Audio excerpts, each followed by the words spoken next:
CHTHONIC and the ELEUSINIAN mysteries. Let us once again call to mind the real significance of the fact that the knowledge and truths expressed in the mysteries of Hibernia had been, in a manner of speaking, dimmed.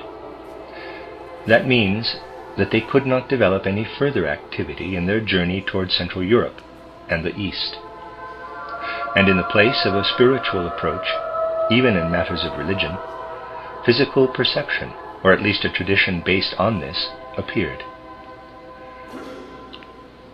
Let us again call to mind that image which appeared at the end of our last consideration. We pointed to the being of Christ in the mysteries of Hibernia. We indicated also that epoch in which the mystery of Golgotha took place.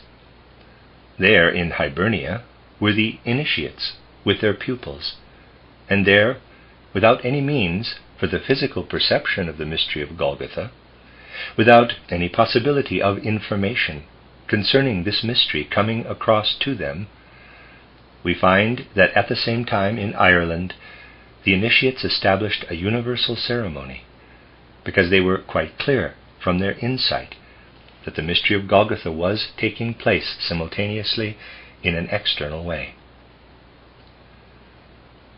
Now for these initiates and their pupils in the mysteries of Hibernia, they had of necessity to experience a physical reality, a sensible event, but only in a spiritual way. It was not necessary for their way of thinking and the manner of knowledge then customary in Hibernia to have more than the spiritual in the physical world.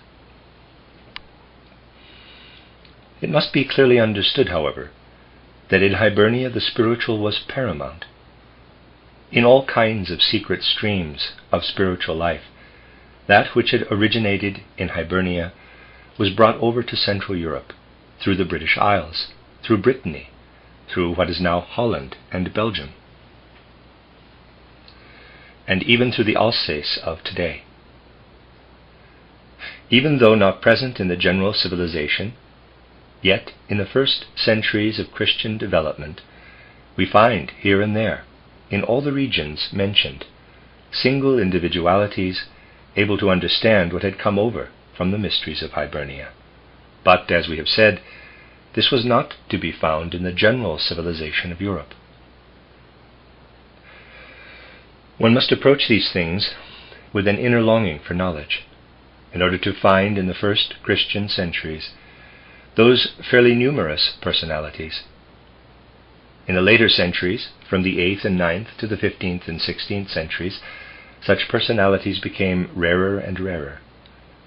Personalities able to gather around them a small number of pupils, through whom, in the silent places far removed from the world and its civilization, that which had been initiated in Western Europe, in Hibernia, could be carried further. In general, there spread over Europe that for which spiritual perception is not required, that which could be linked on to the mere historical tradition, which simply related the physical events which had taken place in Palestine at the beginning of our era. From this stream there proceeded that element which gradually developed more and more, which reckoned only with that which transpired in physical life. Less and less did humanity, in general, divine what a colossal contradiction lies in the fact that the mystery of Golgotha, which is really only comprehensible by means of the deepest spiritual life, is now based simply on an external figure, perceptible physically. This became for a time the necessary course of development of civilization in Europe. Fundamentally, all this had been gradually prepared over a long time, but it could only come about because a very great deal of the old mystery knowledge, even such as still existed in Greece, had been forgotten. These mysteries of Greece were divided into two classes. One of these busied itself with guiding man's mind toward the spiritual world, toward the actual guidance and direction of the world in spirit. while the other investigated the mysteries of nature and that which rules in nature, especially the forces and beings connected with the powers of the earth. A great number of candidates were initiated into both kinds of mysteries. Of these it was said that they had knowledge and had been initiated into the mysteries of the Father, the mysteries of Zeus, and also that they had been admitted into the mysteries of the Mother, the mysteries of Demeter. When we look back into those times, we find a far-reaching spiritual perception, though still somewhat abstract, into the highest regions, and side by side with this, a conception of nature which was capable of descending into the depths. Above all, we find in Greece that which is of special significance, the union of both mysteries. Concerning this union of both mysteries, we see that which today is but little noticed, the fact that man carries certain external substances of nature in his being, while certain other substances of nature he does not carry in his being. This was observed and studied in the very deepest sense in the chthonic mysteries in ancient Greece. Chthonic is spelled CHTHONIC, chthonic. You know that man has iron in his being, as part of his organization. He also carries other metals within him, calcium, sodium, magnesium, and so on. But there are other metals which he does not carry within him. If we were to try and find these metals within by means of ordinary scientific methods, if one analyzed the substances in man, then by means of this external investigation we should find no lead, no copper, no quicksilver, no tin, no silver, and no gold within him. That was the great riddle which occupied those undergoing initiation into the Greek mysteries, and the apex of this riddle was reached in the question, how does it come about that man carries iron in himself, that he carries sodium, magnesium, and other substances, which we can also find in outer nature, but does not, for instance, carry lead or tin in his being? They were deeply convinced that man is a small world, a microcosm. Yet it would appear that man did not carry in his being these other metals, lead, tin, quicksilver, silver, gold, and so on. We may truly say that the older candidates for initiation in Greece were of the opinion that this was only apparently the case, for they were deeply permeated by the knowledge that man is a real microcosm. That means that everything which is to be found in the cosmos he also carries in his own being. Let us look for a moment into the mind of a man about to be initiated in Greece. He would be instructed somewhat as follows, parenthesis, and here of course I must compose into a few sentences that which extended over long periods in the course of this instruction, close parenthesis. He was instructed by being told the following: observe how the earth today conceals iron everywhere in itself. Iron is also in man. Once upon a time, when the earth had not yet become earth, when it existed in a previous planetary condition, the earth, which was then old moon, or perhaps even old sun, also concealed in itself lead, tin, and so on. And all the beings which had shared in the previous construction of the earth also had a part in these metals and their forces, just as man today shares in the forces of iron. But with those transformations which the ancient shape of the earth underwent, iron alone remained in such a degree of strength and density that man could permeate his being with it. The other metals, which we have just named, are also contained in the earth, but they are no longer of such a consistency that man can directly permeate himself with them. They are to be found in an infinitely rarefied condition in the whole cosmic space which surrounds man. If I examine a small piece of lead, I see before me the well-known grayish-white metal, which has a definite density. One can grasp it.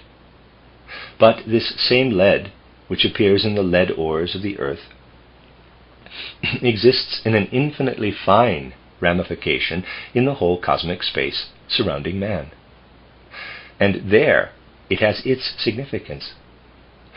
It has this significance there, that it radiates its forces everywhere, even where there is apparently no lead, and man comes into contact with these forces of the lead, not through his physical body, but through his etheric body. Because outside the lead ores of the earth, lead exists in such a rarefied, fine condition that it can work only on the etheric body of man. On man's etheric body, the lead works in this condition of infinite ramification, extended over the whole of cosmic space. The pupil of those ancient Greek chthonic mysteries learned that just as is the case today with the earth, which is infinitely rich in iron, and a planet concerning which the inhabitant of another planet could say, that planet is rich in iron, parenthesis, the only other planet rich in iron being Mars, close parenthesis, just as the earth is rich in iron, so Saturn is rich in lead. What iron is for the earth, lead is for Saturn. And one has to assume, this the student of the chthonic mysteries in Greece learned, that once upon a time when the separation of Saturn from the common planetary body of the earth took place, as described in my title Outline of Occult Science, when Saturn separated from this cosmic body, this fine division with reference to lead took place. One can say that Saturn took the lead out with him, as it were, and held it through his own planetary life force, through his own planetary warmth, in such a condition that he can permeate the whole planetary system to which our earth belongs with this infinitely finely distributed lead. You must therefore imagine the earth, and in the distances Saturn, filling the whole planetary system with its finely distributed lead. And this fine lead substance works on man. You can still find traces that this was taught to those about to be initiated in ancient Greece, and that they learned to understand how this lead worked. They knew that our sense organs, especially the organ of the eye, would take the whole of man's being into its own sphere and not allow man to come to self-reliance. Man would only be able to see, he would not be able to think about what he had seen. He would be unable to detach himself from what he saw and say, quote, I see, close quote. He would be overpowered by sight, as it were, unless this effect of lead existed in the cosmos. It is this activity of lead which makes it possible for man to be independent in himself, which places him as an ego as regards receptivity to the outer world, which lives in him. These lead forces first enter the etheric body of man, and from the etheric body they also impregnate the physical body in a certain sense. Thereby man receives the capacity of memory, the power of memory. It was always a great moment when a pupil, such as the Greek pupil of the chthonic mysteries, after having learned all this, was led on to what then followed. He was shown with all possible ceremonial the substance of lead, and then his mind was directed toward Saturn.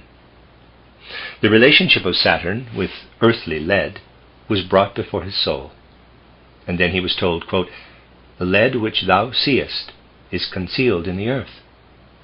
For in its present state the earth is not in a condition to give the lead a form in which it can work in man.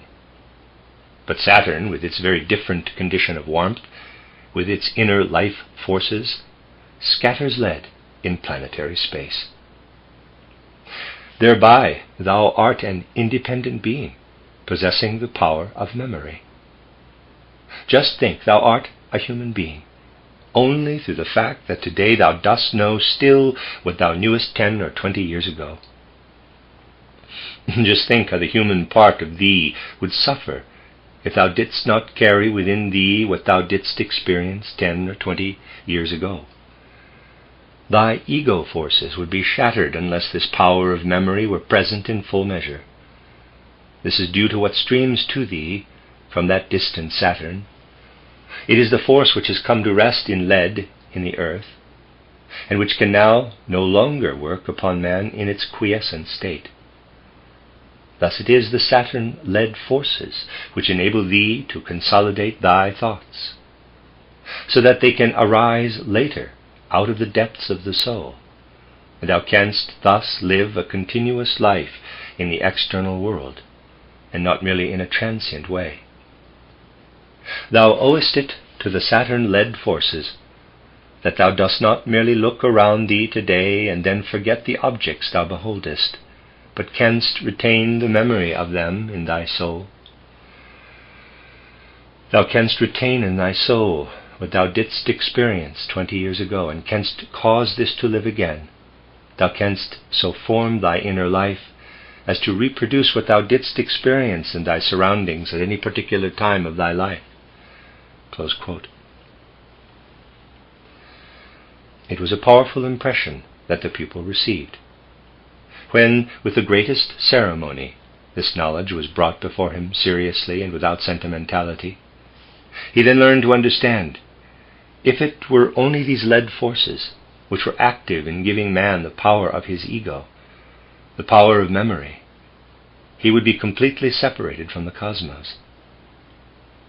If the Saturn forces alone existed in man, he would indeed be able to retain in his memory what he saw with his physical eyes, and preserve this throughout his earthly life. But he would be divorced from the cosmos.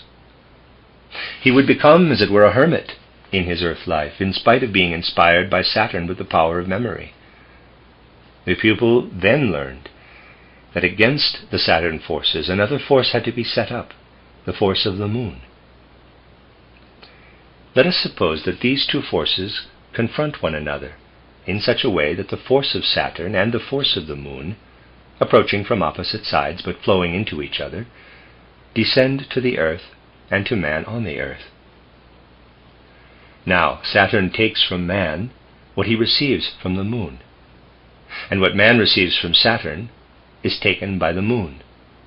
So, just as the earth has in iron a force which man can transmute within himself, a force which Saturn has in lead, that same force is possessed by the moon in silver.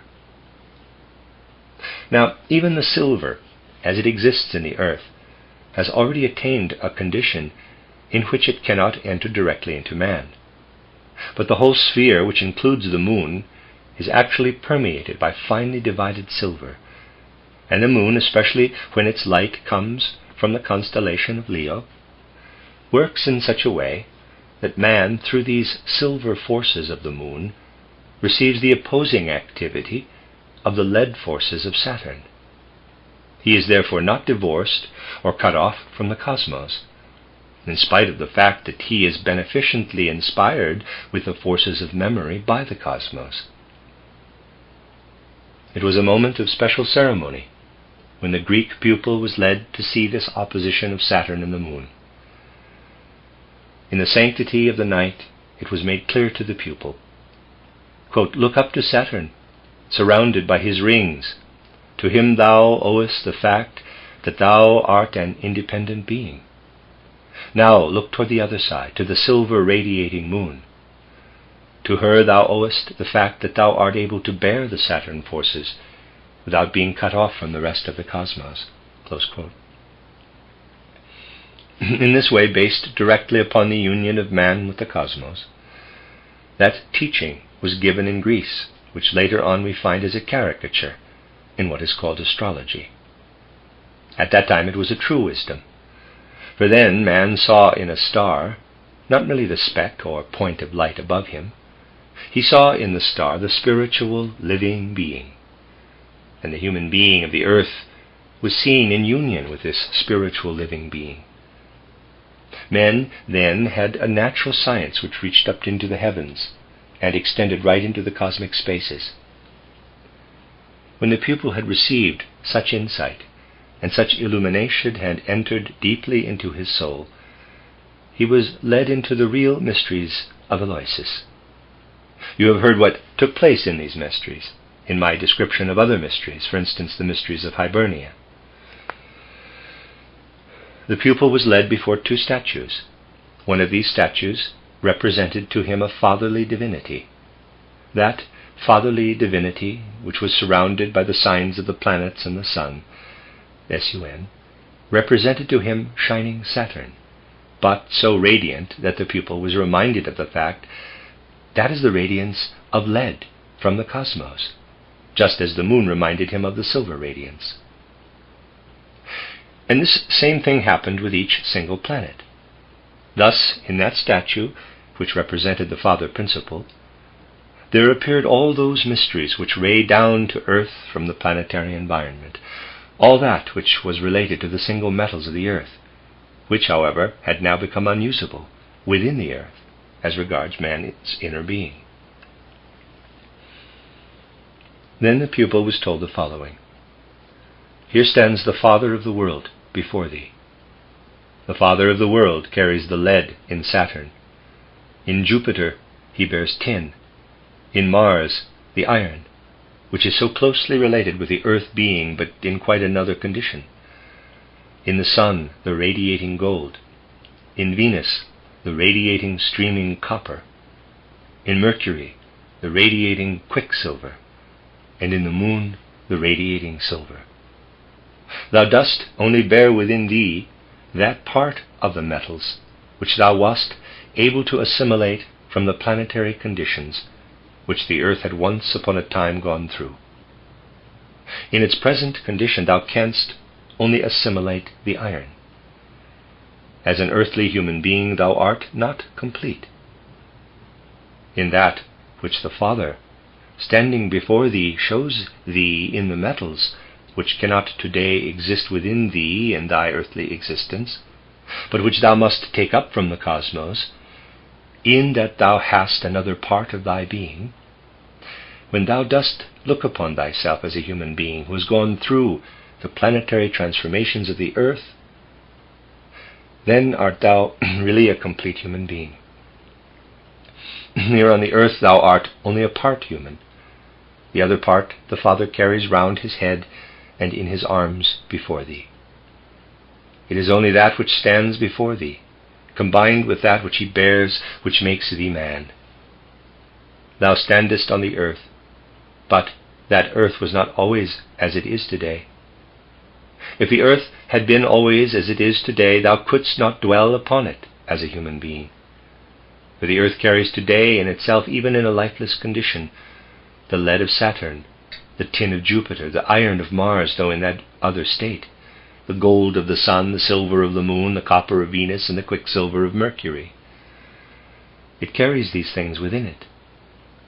But these metals, which the earth carries in its body today, are no more than a memory of their former existence, of the way in which, once upon a time, silver lived during the moon existence of the earth, in which gold lived during the sun existence.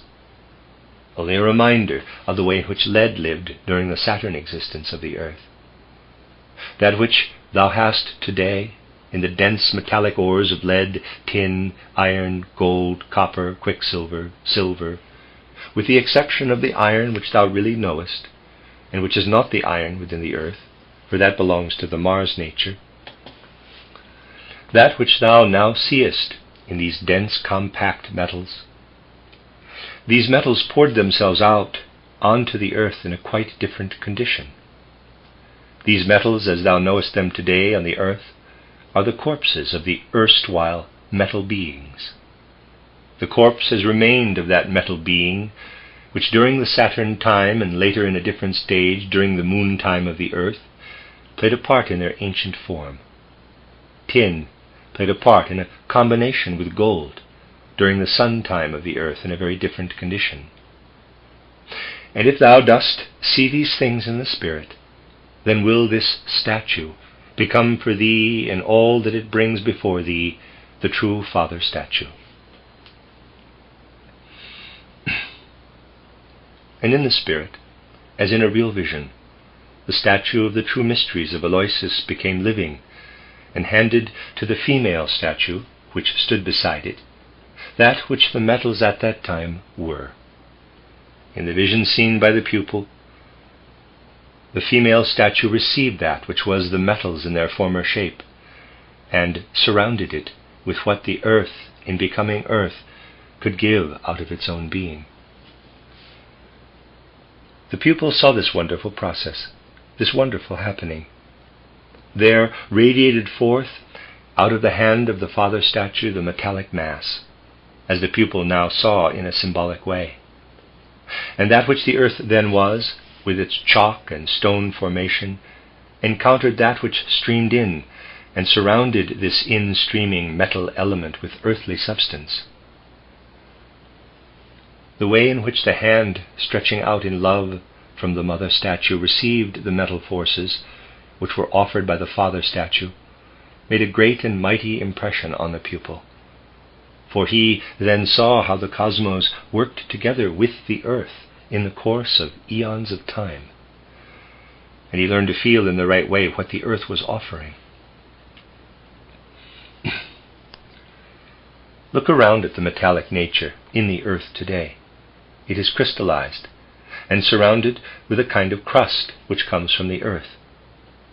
The metal nature streamed in from the cosmos, and that which comes from the earth received lovingly that which streamed in from the cosmos. You see this everywhere if you go to metal mines and take an interest in them. That which received the metal was called the mother. The most important of these earthly substances, which as it were came forward to meet the heavenly metal element in order to take it up, were called, quote, the mothers, close quote. That is only one aspect of the mothers to whom Faust descends. He descends at the same time into those pre-earthly periods of the earth, in order to see there how the mother earth takes into herself what is given by the father element in the cosmos. Through all this there was stirred up in the pupil of the ELEUSINIAN mysteries, in his inner being, a feeling of being one with the cosmos. It was an inner recognition in his heart of that which is in reality the nature processes of the earth. If the man of today observes these processes, these products of nature, he finds everything dead. There is nothing but a corpse. And if we occupy ourselves with physics or chemistry, are we doing with nature really anything else in our science than what the anatomist does when he dissects the corpse in the anatomical theater, when he has only the dead aspect of that which was intended for life? Thus in our science and physics we cut into living nature. To the Greek pupil was given a different natural science, a natural science of the living, which showed him our present lead as the corpse of lead. He had to go back to the times when lead lived, and in that way the mysterious relation of man with the cosmos, the mysterious connection of man with all that existed around him on the earth, was made clear. When the pupil had undergone all these things, when the father statue and the mother statue had sunk deeply into his soul, bringing before his soul the two opposing forces of the cosmos and of the earth, he was led in ancient Greece into the very holiest of all. There he had before him the picture of a female figure suckling at her breast a child, and he was finally led to the understanding of the word, quote, that is the god Iacchos, who is to come in the future. In this way, the Greek disciple learned to understand the mystery of Christ in a pre-Christian period. Again, it was in a spiritual way that the Christ was placed before those to be initiated into the mysteries of Eleusis. In that time, however, he had to learn of the Christ only as a future appearance, as one who was still a child, a cosmic child, who must first grow up in the cosmos. Those about to be initiated, who were taught to look toward the end, toward the goal of earth evolution, were called telists. Now there came a very important turning point which is expressed very clearly and even historically in the transition from Plato to Aristotle. It is remarkable that in the evolution of this Greek civilization, as the 4th century began, this first transition toward the abstract appeared. This fact is exemplified in the following scene, which took place between Plato and Aristotle at a time when Plato was very old, and really at the end of his earthly career. I must, of course, clothe in words what naturally occurred in a much more complicated way. Plato said to Aristotle somewhat as follows, quote, "Many things I have told you, and my other pupils may not have seemed correct to you, but what I have told you is really an extract of the most ancient holy mystery wisdom. Human beings will, however, in the course of their evolution, acquire such a form and such an inner organization, which will gradually lead them to something certainly higher than we now possess, but this will, at the same time, make it impossible for them to accept natural science in the way it is presented to the Greeks." Close quote. Plato made this clear to Aristotle. Quote, "Therefore, I will withdraw myself for a time," close quote, said Plato, quote, "and will leave you to yourself. In the world of thought, for which you are so especially endowed, and which will become the thought world of humanity for many centuries, try to build up in thoughts which you have learned here in my school." Close quote. So Plato and Aristotle separated, and Plato therewith fulfilled, as commanded, a high spiritual mission through Aristotle. I am obliged to describe this scene in this way, but if you look in the history books, you will also find this scene described, and I will now tell you how it is there described. Quote, "Aristotle was always a headstrong pupil of Plato, so that Plato once said that though Aristotle was a gifted pupil, yet he was like a horse that was trained by someone and then kicked its trainer with its hoof.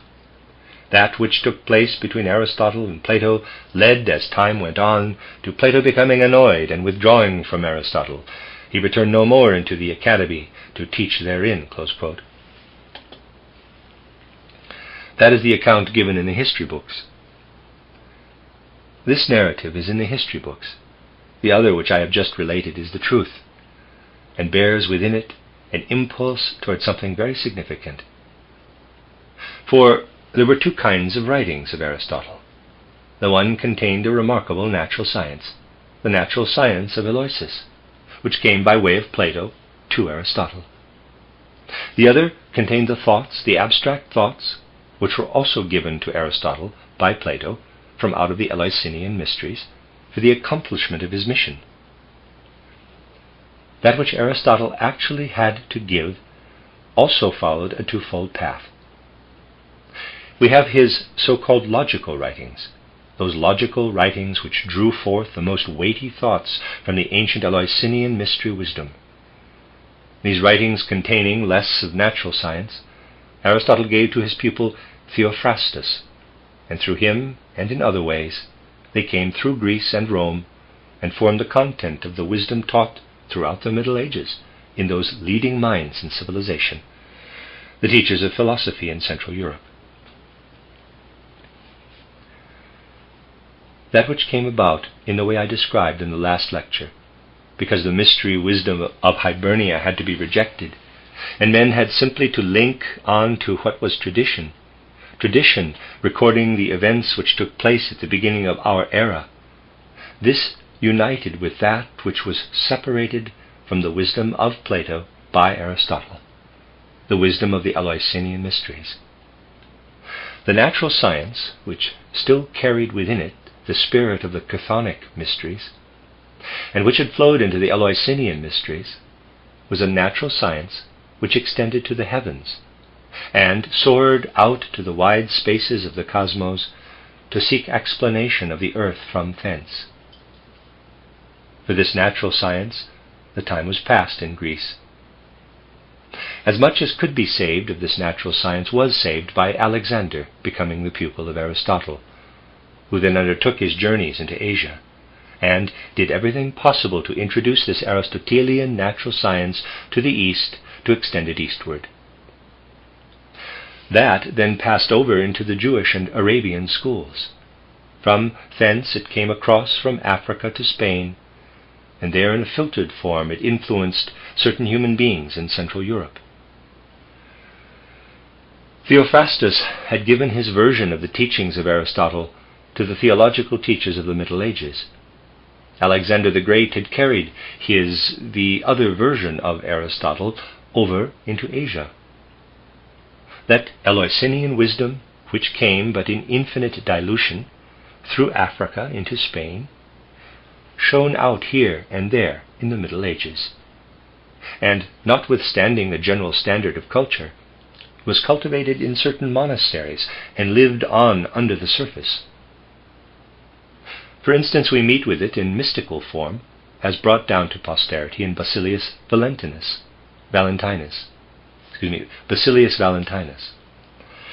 On the surface there prevailed that culture of which I spoke to you in the last lecture. In this culture, that which it was still possible to teach at the time of Aristotle was not to be found, that Christ must really be recognized and known. The third picture, the female form who carries at her breast the child, the Iacchos child, must also be understood. But that which should bring the understanding of this third figure was still to come in the evolution of humanity. That must come through certain relationships which I have explained to you. This was made clear to Alexander the Great by Aristotle, not in writing, but through circumstances such as I have just described. So we see how, in the bosom of time, there lies the demand to understand in its original reality what has been so beautifully put before the world by the Christian painters, the mother with the child at her breast, but which was not fully understood either in the Madonna of Raphael or in the Eastern icons. It still awaits understanding. Something of what is necessary to acquire such understanding will be discussed in the lectures to be given here. And in the next lecture I will describe the way along which many deeply occult secrets traveled from Arabia toward Europe. This will help to place before your souls a certain historical phenomenon. And in the lectures which are to form the basis of the historical evolution of humanity, and which will be given to the delegates at Christmas, I will endeavor to put before you at the proper place the significance of the journeys of Alexander the Great in connection with the teachings of Aristotle.